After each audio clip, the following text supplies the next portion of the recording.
I think one of the some of the interesting setup that I was inquired on before is that I've seen some young families, the spouse maybe don't want to leave anything for the other spouse and want to give everything just to the children, but the children are minors.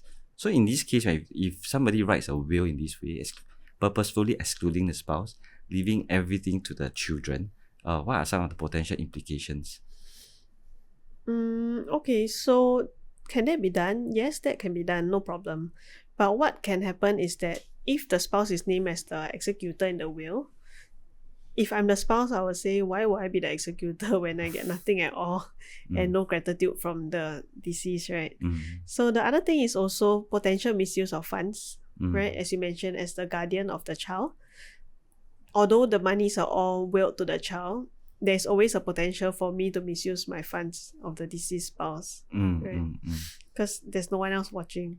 Yeah, right. And the child wouldn't know that the one of the parents actually left them how much and that kind of thing, right? Yeah, so unless the child turns 21 or unless there's some whistleblowing by maybe the uncle or auntie, a lot of such cases actually goes uncovered, and by the time it's discovered, it's a bit too late. Yeah. So based on your experience in terms of handling disputes, you see have you encountered any disputes that comes with a mismanagement of funds?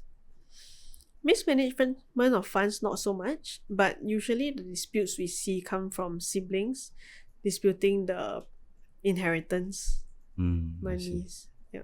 So most inheritance disputes always end up with inheritance of properties. I see.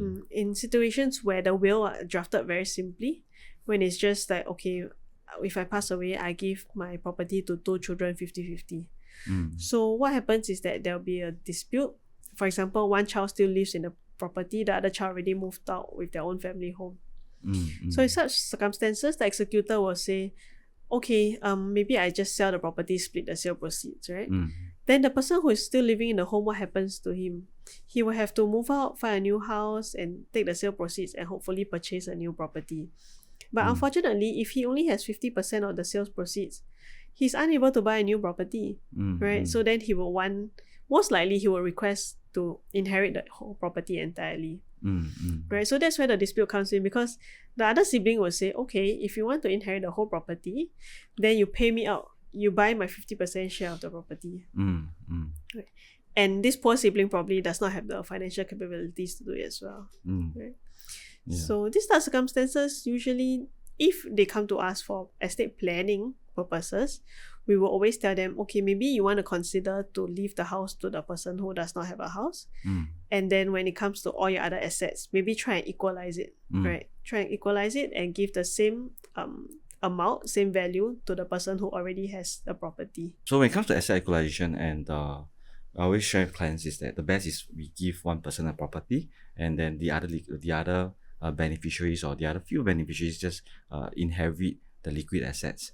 So it's actually more clear cut, and I think in this way it is still fair, right? That everybody still receive an equivalent amount, and anything in excess then it be distributed to the beneficiaries and in equal shares, right? So one of the ways that a lot of our clients actually like to employ is the users insurances, because we are not going to have like a few $1 million sitting around one day waiting for what if I passed on, and then so that it can be a liquid asset to the other children.